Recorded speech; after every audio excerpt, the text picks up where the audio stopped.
Hello, everyone, and welcome to a very seductive edition of the Immigrant Magazine Weekly. I'm Pamela Anchang. How to seduce your dinner guest. Happy hour feminism, sex in Mommyville, my stubborn tongue, Anna on fire, and uncensored. What do these titles suggest or trigger in you? Well, recommended by Bloomberg News and pronounced a comic genius by CBS Radio. My guest today, Anna Fishbeyn, is the founder and president of XOFeminist Productions and Anteriya Films. She's an award-winning filmmaker and star who has taken a little unorthodox way in the industry dominated by men. I'm excited and curious to find out what makes Anna stand out in this special way. Before we bring her to the show, please do me the honors by subscribing if you haven't done that, by clicking on the subscribe button here below, liking us so that YouTube will share our videos, and ringing the notification bell so that you will be notified when this content is released. Please follow me on Twitter and Instagram at Pam Anchang, and like us on Facebook at The Immigrant Magazine. So welcome to the show, Anna. Thank you so much. Thank you. Yes, I'm excited to be here. Oh, same here. Listen, your titles I read at the beginning are amazing. Sex in Mommyville, how to seduce your dinner guest. But before we get to that, because now everybody wants to know, they're wondering what show I'm doing here. But let's first of all establish where you from, Anna? So we immigrated to America from Russia, and we came to America as political refugees, actually, and we fled Russia at a time when you really couldn't get out, right at the late 80s, right before the wall came down, and I was very little, but I remember a very difficult time. And so I'm definitely, an immigrant in every part of my body and every bone, and much of what I've done in my life has been because of that and about that. And, I immediately dove into the English language because none of us spoke a word of English. And I quickly lost my accent and began to pass as an American, and went even so far as to, for a year, I don't know if it was, it was quite some time. I changed my name to Annie officially, so that people wouldn't associate, because Anna, what is that? Is that a 1N or a 2N? And so I was Annie, and I was Annie in high school, and people would just call me Annie. And I was like, cool, I'm so American, but that also meant pretending to know about like American culture and American shows, and I didn't know any of that, and innuendos and excuse me, can I swear? What fuck is, and all the variations, all the variations of that word, how it's used as a verb and an adjective and all kinds of, none of that we knew. Right. And so, and so many other things. Right. That's interesting. That's the typical, that is the story. That's the immigrant child's story you just told right there. Growing up as an immigrant child, from a different culture and adapting. Was that hard though? It was really, really hard to watch my parents be treated like, they had like really impressive careers in Russia, and then they came here, and suddenly I was translating. My mother always used to say, like, we'd be in a restaurant and I would order for the family in the early years, and I'm just a little kid, and I was also really small, so I looked even smaller than I was. And so there I am going, my mother will have this, and my father will have this, and my grandmother will have this, and my aunt will have this, and then I will have this, and the waiters wouldn't look at my mom. And my mom would always say, I'm the one paying. You look me in the eye. I like the way you transformed something that was challenging and painful into, this comic genius. I mean, you've been called the comic genius, Now I see why. You really earned it. You exude so much joy in spite of everything. So we always think of immigration and the challenges of immigrants more with the Black and brown communities. You are not Black and brown. And so it's interesting and fascinating to hear the stories of European immigrants. Yeah. It's interesting. I really connect to the Black community just in general. And I've always felt like an outsider. And, it's like, I just, I vibe, I like to dance, I studied hip hop, it's just a thing for me because I so much feel like an outsider and have felt like an outsider. And I always connect with the Black community. And when I always speak to women in the Black community, and I'm a single mom, and, that whole aspect of my life has just been right. So it's kind of a cool thing. And because I entered the entertainment world, that's where I really, on stage and with other actors and other performers and other dancers, that's when I really started to feel like I belong. And this was the first time I said I came home, because everyone is joking. And, there's a whole like vibe in the comedic community where you turn your tragedy into comedy. Absolutely. And I really connected, but the thing that people don't really know, about the difficulties that are experienced by like white immigrants, right? Is that, okay, we blend in color, but the minute that my mom and my dad would speak, and the minute that we would have an accent and you'd hear, I didn't feel it, but they would feel it and I would watch them feeling it. And then, the questions would begin. And the questions were always like, where are you from? Of course. Like where are you from? And then my parents, we would try to hide who we were because it was during the Cold War. It was right after the Cold War. I remember one time a waitress wouldn't serve us. And she said to us, where are you from? And she said, are you from France? And my mom said, no. Are you from Poland? And my mom said, no. Are you from, and she named like Greece, and she named every country. And finally she said, so where are you from? And my mom said, we're from Moscow. And she said, Moscow? And this waitress ran away. We never got our pizza. No kidding. Never got served by anyone. And we waited for 2 hours. We got up and left the restaurant. Wow. This is the story that most of us don't hear and not aware. I've been doing the Immigrant magazine for almost 20 years. And truly that perspective of the Caucasian or the white immigrant is not really told, because as a Black immigrant, typically, we have African Americans, right? So someone sees me, they think I'm African American, and then I open my mouth, and that question comes, where are you from? Right. And that's the question. Exactly. We all get those questions. Yeah. We all get those questions. Yeah. We all get those questions. And like, it's a really weird thing. On the one hand, you kind of want to be acknowledged, but sometimes you just want to say the intention behind the question. The question behind the question. And the intention behind it is, how outside of us are you? Absolutely. It's fascinating. Immigrant stories are really fascinating, and I just love telling them. So let me ask you, how did this morph you into being, well, you do so many things: filmmaking, directing, author, actress, comedian. How did all of this shape who you are today? Okay, so believe it or not, I have a master's in statistics, measurement, evaluation, probability modeling. Okay. Right. Okay. Believe it or not. And that makes me a full immigrant. You know what I mean? Like, yes, school, Columbia, University of Chicago, like all the Ivy Leagues, whatever. I had all A's. And I was that perfect child, who listened to her parents, and I wanted to perform always. I mean, there wasn't a time when I didn't ham it up and ruin someone's wedding because, I picked up that microphone when it was supposed to be the bride's moment, and I just joined the band. They're like, what's she doing up there? Like, my parents are making me do statistics. Right. But this is what I'd rather be doing. Yeah. And I used to I finally, after I started performing sex in Mommyville, I finally stopped ruining people's bar mitzvahs and weddings, because I would get there and I would just take over.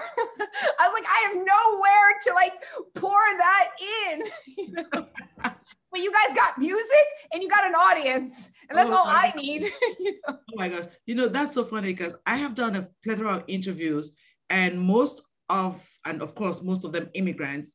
And the story is always, I'm an engineer, or I'm a scientist, or I'm a lawyer, actually, but, acting or music or whatever. What do we immigrant parents need to learn about our children? And are we doing the right thing when we are saying go to school? Because for me, it's the fear of not having the options, Right. I'm not sure it's the immigrant in me, but I just feel like it's the rational thing to do. But you as an immigrant child, now an adult, of course. Yeah. What do you think? What advice would you give immigrant parents who have children that are creative and smart at the same time? You want them to go to school. What do we do? Such a hard question, because you got to have two things. You got to have parents who really believe in you, and you, the child, has to have the will to not give up. And there's got to be, some evaluation of self. You got to ask yourself, how good am I at this? I hate this question. This is a terrible question. I've been told I'm terrible at everything. You know what I mean? But I've also been told I'm amazing. Do you know what I'm saying? And it's a career that's so difficult. And sometimes when you're amazing, some asshole will come up to you and say, you were terrible. You know what I mean? And sometimes you'll think you're incredible, and some genius teacher of yours will say, you know what? You need to work on that. But the one thing I can say about the immigrant ethic, the one important advice I can pour out, is that if you're an immigrant parent and you've got an immigrant child, you have taught that child a work ethic that exceeds almost every other American kid, because they just don't have our work ethic, because we as immigrants always have 100% more to prove. So when I poured all of my training, which is the only way to express it, I got straight A's from the moment I entered kindergarten, till the day, whatever. I was always a high achiever. So I took all of that training, all of that hard work, and I poured it into this business. Correct. And that served me extremely well. And so you can be sure that kid of yours who says, I want to be an actor, they're going to work so hard. They're going to do. And even when they'll see the mistakes that they're making, and they'll be good at taking criticism, which is something that we immigrant children really do well. The parents with our cultures, huh? Exactly. My parents were, very honest with me. If I sucked at something, you knew it. If you were great, you also knew it, kind of thing. Yes, no, that is true. Well, that's very comforting. That's very comforting what you just said. So let's talk about your production company. Interesting name, XOFeminist Productions. Yes. That one. Yes. That was my first. Define yourself. Because I was kind of... Yeah, feminist, yay. Okay, good. Why we establish that? Yay. What is a feminist, and why do you call yourself a feminist? So, I call myself a feminist, first of all, because I live in a world where we don't have power. And I say that openly, freely, and I know that we've made progress. We still haven't made nearly enough progress. When there will be no rape in our society and no sex trafficking in our society, and when we will be as women able to walk free on the streets, I might back off and say, we're finally there, but we're nowhere near that. Yeah. And I kind of, those are actually the basics to me, as far as I'm concerned, as far as women are concerned. I have no angry feelings towards the men. Okay. I think that, because, usually the kind of feminist. Yeah, there's this, idea that it's some kind of anger towards men. That's why I wanted you to define yours. Yeah, no, and I made a movie, Galaxy 360, A Woman's Playground, where I worked with amazing men who pretended to be us and talked about, not being thin enough, not being hot enough, not being this. So I should backtrack. So the movie is, when we talk about feminism, I have to talk about my movie. So the movie takes place in 2195. It's where women rule the world. Men dream of getting married, and it takes place over a male beauty pageant, and genders are reversed.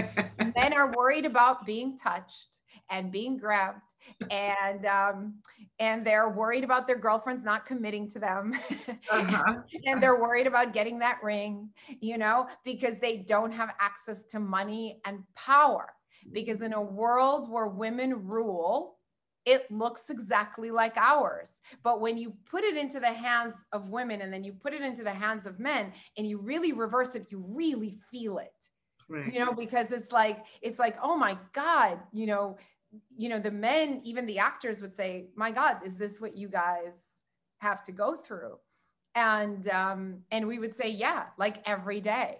And because we were constantly like, oh, that, you got to zip it up. I see a little flab on you. Or, we would be like, you need to work on your hair, and you need to shave your chest and everything. And, we were really like trying to make them feel what it's like to be us in public as beings who are always observed for their looks. Right.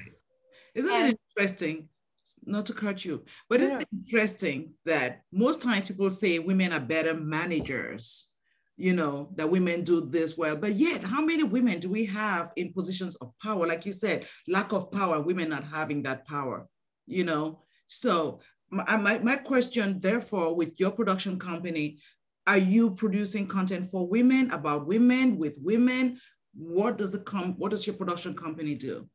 So I would love to be able to have men work with us towards the goal of equality.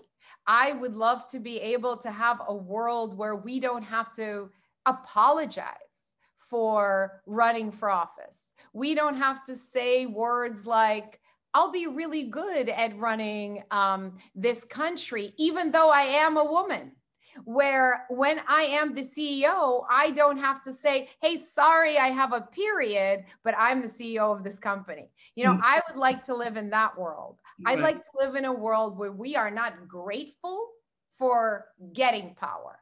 Okay. Where having power is just part of our lives, right? Just what we do. We share the power with men. And I think every man should join us. Mm-hmm. And I think every man, and this is why I said at my screening, I said, I'm launching a new movement called Movement 360. And it's a movement where men experience what it's like to be women, and they empathize with us, and they join us in fighting for us having equal rights. I like that. And where communities help us raise children and men help us raise children. Yes. And I've been saying it since Sex and Mommyville. Sex and Mommyville was like my revolution against what was happening to moms. Yeah, I was curious about that title. What is that title, Sex and Mommyville? Because I was like, Sex and Mommyville. Yeah, like it was about sex and gender, right? It was about how women want sex, mm-hmm. how it's okay for us to want sex as mothers, and how society is constantly focusing on our looks, but not our desire, which are two different things. Mm-hmm. And also, in Sex and Mommyville, I talked about the fact that there's this incredible war between stay-at-home moms and working moms, and women are always arguing with each other about, who's better, the working mom or the stay-at-home mom. And I always said, where's the dad? Like, when was the last time you saw a guy who said, you were at a cocktail party, right? And you're asking the guy, what do you do? Right. And he said, hey, right. He said, I'm a lawyer. When did you ever hear him say, I'm a lawyer and a dad? Or I'm a stay-at-home dad and a part-time lawyer? Or, just the dad part of it as part of the first thing that comes out of his mouth. Because, we're making them together, Right. Right. That's very interesting. What about how to seduce your dinner partner? You have one of the titles.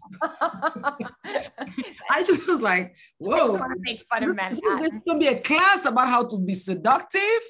Oh, yeah. Tell me. It's a comedy of errors. where people mistake each other. It's a mistaken identity comedy. Okay. And I make fun of, the Manhattan world where, people are always trying to get ahead and trying to rise up the corporate ladder. And when they mistake the identity of somebody else, and they keep trying to like impress all those people, but it's the wrong people. And it gets out of control, and it's about a bunch of Manhattan elites, and it's funny. That is very interesting, Anna. I hope to be able to. Listen, this is so amazing. So you are basically trying to make men feel in women's shoes, and to understand. You want people to, men to understand what women need, because, like you said, they focus on how we look and not on our desires. And they have to understand that we also have needs, and women have needs, and vice versa. So it's about working together, not saying, okay, men, we want nothing to do with you. This is a woman's world and whatever. I guess that's what we're saying in a nutshell. Yeah, and I think that not enough conversations are talked about women's desire, because there's a lot in this world about men's desire, and a lot of movies about men wanting and us kind of being like on the receiving end of their desire, right? Taking care of them. Yeah, like taking care of them and making sure they're okay. When I wrote Sex and Mommyville, I had 2 children. I had one in diapers. I mean, I was performing with my breasts leaking on stage, right? So I was breastfeeding an infant, and I was taking care of another one in diapers. And I remember reading an article that said, mothers should wear more red in order to seduce their husbands, because if they don't, their husbands will cheat on them. And I said, what? No, sometimes people say things and you're like, yeah. And it was an article, people were reading it and people were sharing it. And I said, what? Hey, are you telling me that after I've had these 2 children, I'm supposed to wear red, to seduce my man, even though I may actually want it, even though I'm not wearing red, and it's my fault if he cheats on me because I wasn't seductive enough, right? So that's the idea of the article. And I was just so outraged, because everywhere I turned, it was all about us and our looks, and us not being perfect, and us not being environmentally, conscious for our babies, and us not doing this for the babies. And I was like, what's going on here? It's so one-sided, and no wonder we don't have any power, because we're always caring. Yes.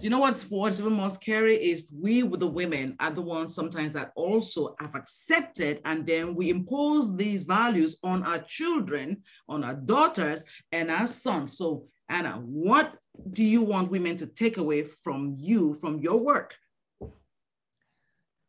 I want women to be powerful and strong, and go after their dreams, and pursue careers that they want, and not give up.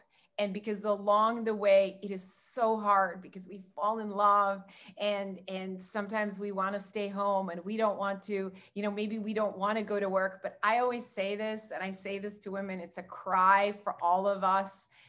Even if you don't want to, if we all stay home, if we don't join the workforce, I have nothing against the stay-at-home mom, but any which way in which you can participate in the larger conversation, in the political conversation, it matters. It matters, because our voices need to be heard. And I just want to say to every woman out there, make your voice heard. Wow, that is very powerful, Anna. Thank you so much. So how can our audience find, because your content is like a manual. It's like a manual, yes, for women. And we need to get it out there. All women need to see your work. So how can they have access to all of these amazing pieces of work that you've created? Thank you so much for your support and your amazing kind words and your spirit. I just want to say I feel you, and thank you so much. My heart goes out to you. So I am Anna Fishbeyn Official. That's my website. My other website, which is really important, Galaxy 360 Movie, where I will be launching my movement, and I will be talking about Movement 360. And you can find me on Instagram, on Facebook, on Twitter, under Anna Fishbeyn on Instagram, and Galaxy 360 Movie on Instagram, Facebook, and everywhere else. Thank you so much. Please Thank follow you so me. And absolutely. No, the last word you were saying something to follow you on any of those, or there another one? Yeah, follow Galaxy 360 Movie on Instagram and Facebook, and Anna Fishbeyn Official on Facebook, where I have a lot of fans, and also Anna Fishbeyn on Instagram. That's amazing. Thank you so much, Anna. I am looking forward to devouring your work. I mean, it's fun and inspiring, and there's so much to learn. And we need to get out. I can't wait till I can share my movie. It's coming. It's coming. It's coming. It's almost there. When is it coming out? It's coming, and I can't wait to share it with you. And I can't wait for your response to the movie. So I wish you'd been there at the screening, but soon. I'm okay. No problem. We will get to it, and we will get to it. And are you in LA? Yes, I'm in LA, and okay. you can check me out at Pam Anchang as well. But thank you so much. Such a pleasure. Yes, and you have a wonderful, wonderful day, and we'll talk soon, sooner than you think. Yes. All right, it was a pleasure. Thank you so much. Yeah, take care. Okay. We've come to the end of our show. Thank you so very much for joining me today. I would love to hear what you think about our discussion. So please share your thoughts in our comment section or send me an email to publisher@immigrantmagazine.com. Now be sure to follow me on Twitter and Instagram @Pam Anchang, and like us on Facebook, The Immigrant Magazine. See you next time on The Immigrant Magazine.